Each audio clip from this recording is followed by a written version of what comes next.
Chapter 59. Taking a Lead Role. The next president was a great communicator. In fact, that was what people started calling him. His name was Ronald Reagan, and he was in his 70s most of his presidential years.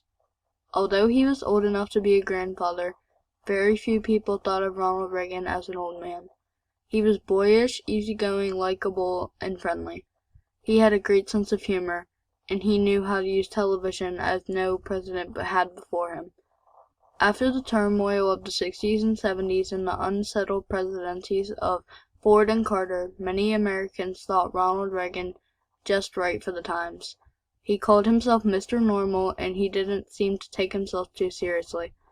As for ready wit, hardly anyone could touch him, but he didn't joke when it came to ideas. He knew exactly what had believed, and he explained those beliefs clearly and simply. In a complex world that was harder and harder to understand, he seemed reassuring and honest and old-fashioned. It was 1981, and Reagan was about to bring about a radical change of direction in American politics and be very popular doing it. Few presidents had been as effective. In the Reagan Revolution, as it had become known, many of the ideas begun 50 years earlier with the New Deal were overturned. By Reagan's time, many welfare programs designed to help the poor and needy had become bureaucratic dead ends.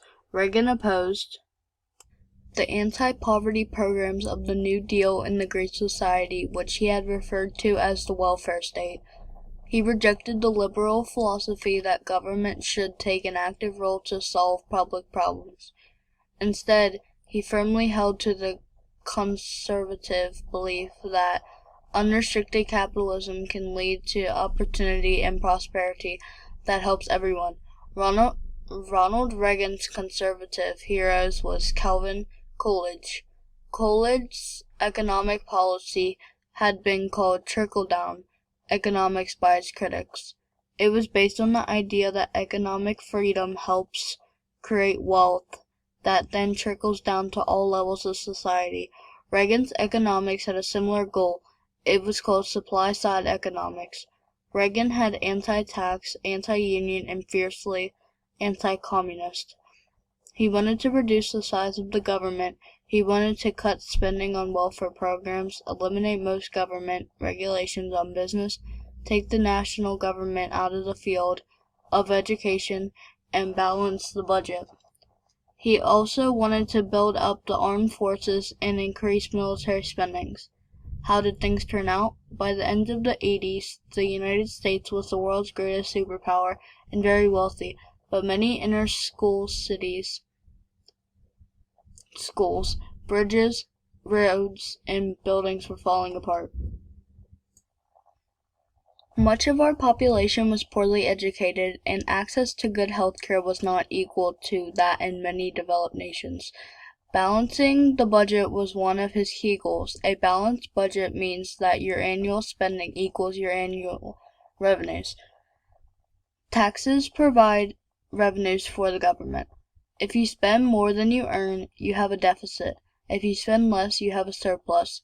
A deficit means you have to borrow money to pay the bills. That puts you in debt. The national debt in 1979 was very high.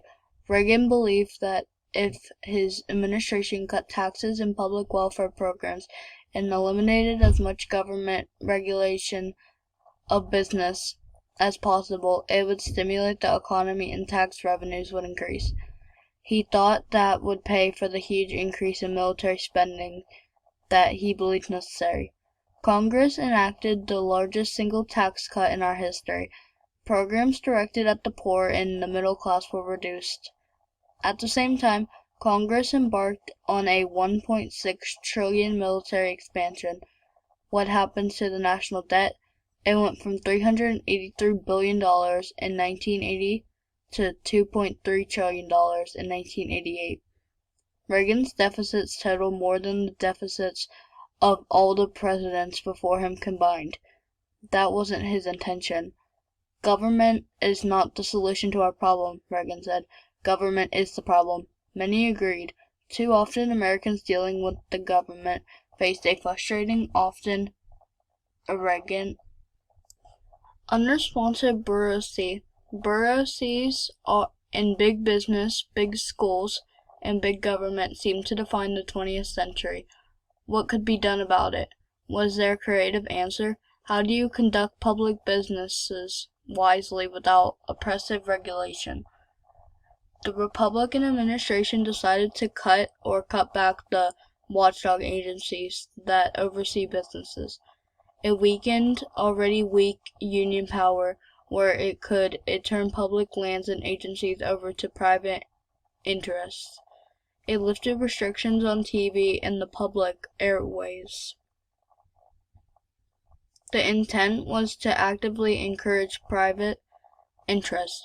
The theory was that if public-private interests and competition benefited, they would pass some of those benefits on to the public. But some companies were unprepared for the responsibilities that went with new freedom. For example, savings and loan associations, which were created to lend money to ordinary people to buy homes, investments went down, beginning making speculative investments. When the value of their investments went down, many of the savings and loans became insolvent, which means they went bankrupt and weren't able to pay their debts. That cost taxpayers an estimated $481 billion. At the Department of Housing and Urban Affairs, scandals cost the taxpayers further billions of dollars. While military spendings went up, libraries, public radio and television, museums, national parks, and other public institutions found themselves with less government aid. Spending on education also dropped. None of this seemed to affect Reagan's popularity. After Vietnam and some flawed presidencies, his optimism and virtuality restored many citizens' confidence in themselves and in their country. Whatever the problems, he believed his nation would solve them. Again and again, Reagan spoke out on the dangers of Russian communism. He called the Soviet Union an evil empire. At the same time, he preached the virtues of democracy. Speaking in England to both houses of Parliament, he said, "Let us be shy no longer. Let us go to our strengths. Let us offer hope. Let us tell the world that a new age is not only possible but probable. For the sake of peace and justice, let us move towards a world in which all peace are at last free to determine their own destiny." And then something astonishing happened. President Ronald Reagan and Russian Premier Mikhail Gorbachev began talking to each other.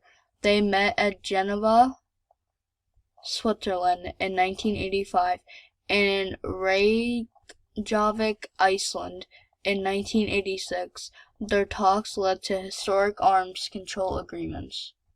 The following year, the president went to Berlin, Germany. That city was divided into two parts. In West Berlin, people were free to come and go and practice democracy. In East Berlin, a communist government had walled in its own people. There, a strong guarded wall kept East Germans from visiting friends and neighbors in the West.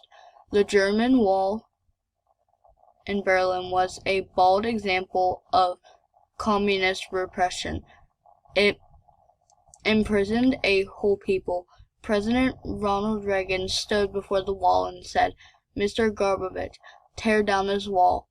Although few people in the West realized it, forces were at work in the Eastern Bloc nations that would cause that wall to tumble. Mikhail Gorbachev, who was a communist but also a pragmatic leader, was aware that Russia needed to change. Ronald Reagan, the Cold Warrior, was now anxious to become a peacemaker.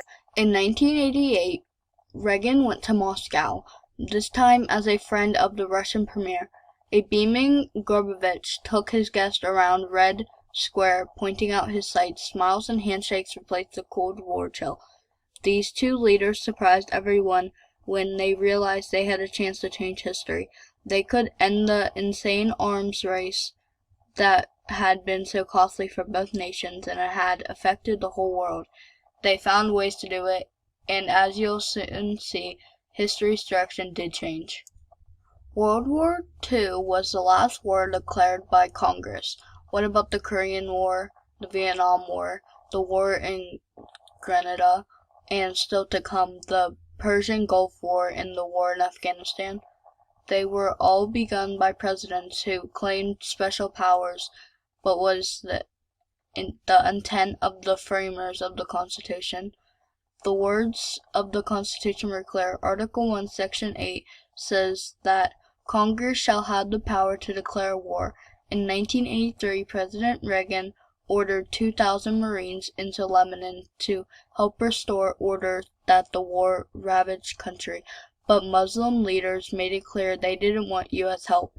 In October, a terrorist drove a truck loaded with explosives into a U.S. Marine barrack, and 239 Marines died. That same month, the United States invaded the small Caribbean island of Grenada, ousting an unfriendly government and responding to reports that Cuban communists were building an airfield there. Most Grenadians approved. Many Americans wondered if it was our business to be there.